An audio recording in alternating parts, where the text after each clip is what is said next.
नाज़रीन, अभी रिसेंटली 14 अगस्त गुजरा है और उसमें नॉइज़ पोल्यूशन या कुछ इस तरह की स्टोरीज एवरी डे रिपोर्ट 14 अगस्त 13 अगस्त को 2-4 दिन पहले आगे पीछे हम ये रिपोर्ट करना स्टार्ट कर देते हैं। चंद साल पहले एक एजुकेशनिस्ट पाकिस्तान के बड़े रिनाउंड, उन्होंने इस कॉन्सेप्ट को थोड़ा सा बदलने की कोशिश की, प्रोफेसर डॉक्टर चौधरी अब्दुर्रहमान साहब ने। यार, पाकिस्तान में सिर्फ ये तूतियाँ बाजे बजाकर 14 अगस्त बजाना जो है दैट इज़न्ट फेयर।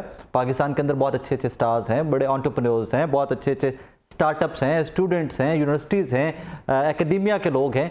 क्यों ना उनको हाईलाइट करके, प्रमोट करके हम पाकिस्तान का जो एक्चुअल ब्राइटर फेस है, जो ब्राइटर इमेज है, उसको उजागर करें। तो उन्होंने एक सिलसिले का आगाज़ किया और वो सिलसिला पहले तो 14 अगस्त से पहले वो एक एग्जीबिशन रखी जाती थी, but this year plus minus dates होती रहती हैं, बट इवेंट इज़ देयर, हर साल का इवेंट बन गया हुआ है। उस इवेंट के बारे में थोड़ी सी मैं रोशनी डालना चाहूँगा, थोड़ा सा आपको अपडेट करना चाहूँगा कि what is going to happen, dates क्या हैं, क्या क्या होगा इस दफ़ा, और वो इवेंट है क्या इटसेल्फ। वही जो रेलेवेंट लोग उस इवेंट से जुड़े हुए हैं, मैंने आज उनको रिक्वेस्ट की है, मेरे साथ स्टूडियोज़ में मौजूद हैं। मुर्तज़ा नूर साहब हैं जी, एग्जीक्यूटिव डायरेक्टर हैं एपसेप के, मेरे साथ स्टूडियोज़ में मौजूद हैं। मोहम्मद हसीब अहमद साहब हैं, कॉम्सटेक के प्रोग्राम ऑफिसर हैं। आप दोनों मेहमानों का बहुत शुक्रिया। मुर्तज़ा नूर साहब, लेट्स स्टार्ट विद कॉम्सटेक। कॉम्सटेक है क्या? देखें, जो कॉम्सटेक है ये जो हमारी ऑर्गेनाइजेशन ऑफ इस्लामिक कॉन्फ्रेंस है, उसका एक ज़ेली इदारा है जिसका बुनियादी तौर पे मकसद ये है कि साइंस एंड टेक्नोलॉजी और हायर एजुकेशन को प्रमोट किया जाए ना। और क्योंकि आप सी पाकिस्तान के हवाले से बात कर रहे हैं, मैं अभी वो सी पाकिस्तान अनाउंस नहीं किया था, मैंने सिर्फ रखा, लेकिन चले क्योंकि ये एक बड़ा अहम इदारा, जैसे यूनिसेफ है यूनाइटेड नेशन का, यूनेस्को है, मुख्तलिफ झेली इदारे हैं। तो ये एक जिसके सरबराह जो है वो, और जिसको चेयरमैन जो है वो पाकिस्तान के प्रेसिडेंट ऑफ पाकिस्तान है, कोऑर्डिनेटर जनरल पाकिस्तान के मारूफ साइंसदान प्रोफेसर डॉक्टर इकबाल चौधरी साहब हैं। तो क्योंकि आज हम सी पाकिस्तान के हवाले से बात कर रहे हैं, तो सी पाकिस्तान में इस दफ़ा पहली दफ़ा जो है ये एक इंटरनेशनल जो डेलीगेशन है जिसकी बहुत बड़ी तादाद यहाँ पे पार्टिसिपेट कर रही है, और कोई एजुकेशन सेक्टर में, और स्टार्टअप्स की भी बहुत बड़ी तादाद इस दफ़ा इंटरनेशनल स्टार्टअप्स भी इसमें पार्टिसिपेट कर रहे हैं। जिससे ये होगा कि जो हमारे पाकिस्तानी स्टूडेंट्स हैं, पाकिस्तानी जो यूनिवर्सिटी से लोग हैं, उनको भी इंटरनेशनल लेवल पे क्या काम हो रहा है, एक्सपोजर भी मिलेगा, एक एक्सपीरियंस शेयरिंग भी होगी, और जो पाकिस्तान का इमेज है इंटरनेशनल कम्युनिटी में वो भी अच्छे तरीके से जाएगा। तो ये 23 से 27 के दरमियान हमारे इंटरनेशनल, हमारा सिर्फ इमेज ये नहीं, तूतियां बाजे नहीं, टू नहीं है 14 अगस्त को। We can do better, we do and we can do a lot better than that. और वही जिस तरह बता रहे हैं मुर्तज़ा साहब कि उसमें इंटरनेशनल एक्सपीरियंस शेयरिंग, हमारे जो बच्चे हैं यूनिवर्सिटीज़ के यहाँ के, जब वो इंटरनेशनल स्टूडेंट से मिलेंगे, क्योंकि कल को इन्हीं बच्चों ने यूनिवर्सिटीज़ में भी पढ़ने जाना है, जहाँ के एकेडमिया के लोग, जहाँ के प्रोफेसर, जहाँ के स्टूडेंट्स, जहाँ के एंटरप्रेन्योर्स इंशाल्लाह सी पाकिस्तान के इस साल के सी पाकिस्तान का हिस्सा होंगे। तो इन बच्चों को, हमारे जो बच्चे, इनको भी कॉन्फिडेंस बहुत मिलेगा। फर्दर जी, सी पाकिस्तान करवाने में हसीब साहब, कॉम्सटेक का क्या रोल है, इसका पार्ट क्या है? सो बेसिकली कॉम्सटेक एपसेप के साथ इन जॉइंट कोलैबोरेशन हम इस साल का सी पाकिस्तान कर रहे हैं, और हमारा फोकस ये रहा है कि हम इसको इंटरनेशनलाइज करें। We have taken see Pakistan OIC level पे हम इनको लेके चले गए। जैसे मुर्तज़ा साहब ने बताया, अराउंड 23 to 27 लोगों की इंटरनेशनल पार्टिसिपेंट की डेलीगेशन आ रही है। जस्ट टू ऐड ऑन, जिसमें से 10 इंटरनेशनल स्टार्टअप्स हैं, और ये डिफरेंट कंट्रीज से आ रहे हैं। हमारे पास स्टार्टअप्स युगांडा से आ रहे हैं, ईरान से आ रहे हैं, इंडोनेशिया, मलेशिया, और हमारे पास और फर्दर पार्टिसिपेंट्स भी आ रहे हैं। तंजानिया से स्टार्टअप है, कीनिया से लोग आए हुए हैं। तो इट्स अ परफेक्ट मिक्सचर, जो यहाँ पे आके बाकी आपके नेशनल स्टार्टअप्स उनके साथ कोलैबोरेट कर सकते हैं। And I missed out Jordan, top level startups वहाँ के आ रहे हैं। तो एक ये परफेक्ट एक्सपोजर मिल जाता है हमारे नेशनल स्टार्टअप्स को देखने के लिए कि हमारे इंटरनेशनल स्टार्टअप्स का क्या लेवल है, वेयर देयर एट, और हम उनसे क्या सीखने को मिल सकता है। अच्छा, ये जो आपके स्टार्टअप्स आ रहे हैं, इनसे हमारे लोकल जो स्टूडेंट्स हैं, इनको इंटरेक्शन का कितना मौका मिलेगा? क्या क्या क्या चांसेस इनके इंटरेक्शन के?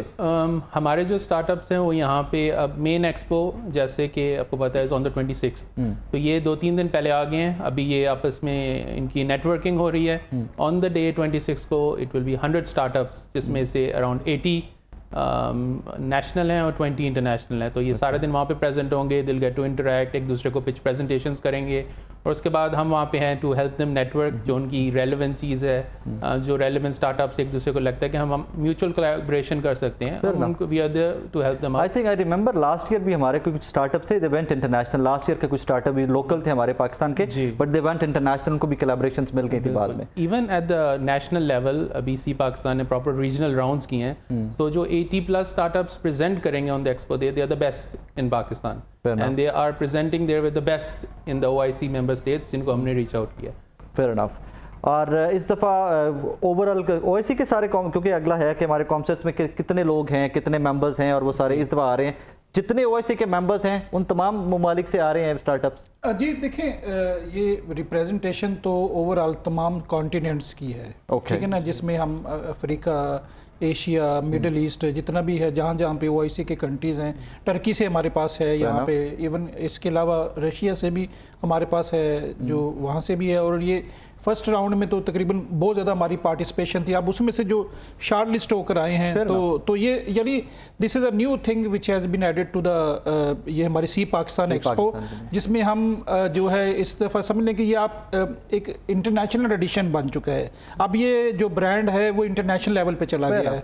तो यही अब्दुर्रहमान चौधरी साहब की भी एक विजन था, और इकबाल चौधरी साहब जो कोऑर्डिनेटर जनरल हैं कॉम्स्टेक, उनका भी यही था कि ये अगर एक सक्सेस स्टोरी है पाकिस्तान की तो हम इसको इंटरनेशनल लेवल पे ले जाएं, और हम बताएं कि पाकिस्तान के जो नौजवान हैं उनमें कितना टैलेंट है, कितना उनके पास वो है, और एक अच्छी तरीके से अगर इनको प्लेटफॉर्म फराहम किया जाए तो ये they can do wonders in every field of life. Of course they can. Last year as a request you, मैं बता रहा था आपको कि लास्ट ईयर के भी हमारे कुछ स्टार्टअप थे, उनको इंटरनेशनल कोलैबोरेशंस लास्ट ईयर भी मिली थी। तो मतलब टैलेंट तो इतना है, उस टैलेंट को सिर्फ प्रमोट करना या जो सही प्लेटफॉर्म है वहां तक पहुंचाना मकसद है। असल तो ये देखिए कि हम उनको अपॉर्चुनिटी कितनी देते हैं, अपॉर्चुनिटीज़ की कमी होती है, प्लेटफॉर्म्स की कमी होती है। तो सी पाकिस्तान ने यही, हम देखें हमारी 2/3 जो इस वक्त आबादी है वो नौजवानों पे मुश्तमिल है। हमें उनको पॉजिटिवली इंगेज करना है, और see Pakistan is the best way कि how to utilize their abilities, how to effectively करना, उनकी पॉजिटिव एनर्जी को चैनल करना। और फिर आप ये भी कर सकते हो। जी, इसमें फिर वर्कशॉप्स भी हैं। जैसे मैंने हमने बताया कि 23 से लेकर 27 तक ये पूरी की पूरी इनकी इंगेजमेंट है, बूट कैंप है,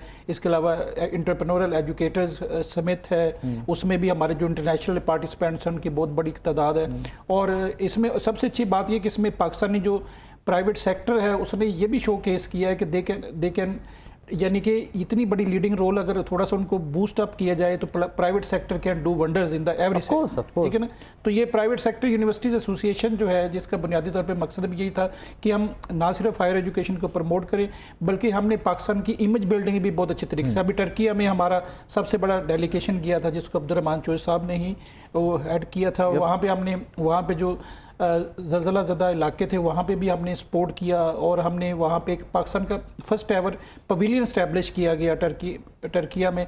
तो ये इस तरीके से यानी ये कि इंटरनेशनलाइजेशन की तरफ, क्योंकि ये भी एक बहुत इंपॉर्टेंट कंपोनेंट है जो कि पाकिस्तान में मिसिंग था कि हम इंटरनेशनलाइजेशन की तरफ जाएं। और हमारे पास अब अच्छी बात ये है कि इंटरनेशनल स्टूडेंट्स भी आ रहे हैं, तो ये हमारी एक स्ट्रेंथ में भी इजाफा होता जा रहा है। और अच्छा, इसमें ये तो स्टार्टअप्स हैं, एंटरप्रेन्योर्स हैं, उनकी बात कर रहे हैं हम। एजुकेशन में अगर हायर एजुकेशन के लिए हमारी यूनिवर्सिटीज़ के बच्चे वहाँ जाना चाहते हैं, वहाँ के हमारे पास आना चाहते हैं, उनके लिए भी कोई प्रोग्राम है, उनके लिए भी कोई आपने रखा हुआ गाइडलाइन? जी, ऑलरेडी जो है सुपीरियर यूनिवर्सिटी है और दूसरी कई काफ़ी यूनिवर्सिटीज़ हैं, उनका एक उनमें ये अब उन्होंने एक मॉडल किया हुआ है कि कुछ सेमेस्टर्स आप ट्रांसफर प्रोग्राम, जी एक सेमेस्टर 2 सेमेस्टर के लिए बेस्ट प्रैक्टिस जो वहाँ पे जाएं, तो वहाँ से आप लर्न कर आएँ। दूसरा देखिए यहाँ पे अब जैसे असीब ने भी बताया कि हमारे पास एक इंटरनेशनल यहाँ पे यूनिवर्सिटीज़ आ रही हैं, तो ये मकसद सिर्फ यहाँ पे ये नहीं होगा कि वो स्टार्टअप्स में एक कोलैबोरेशंस क्रिएट हो रही हैं, ठीक है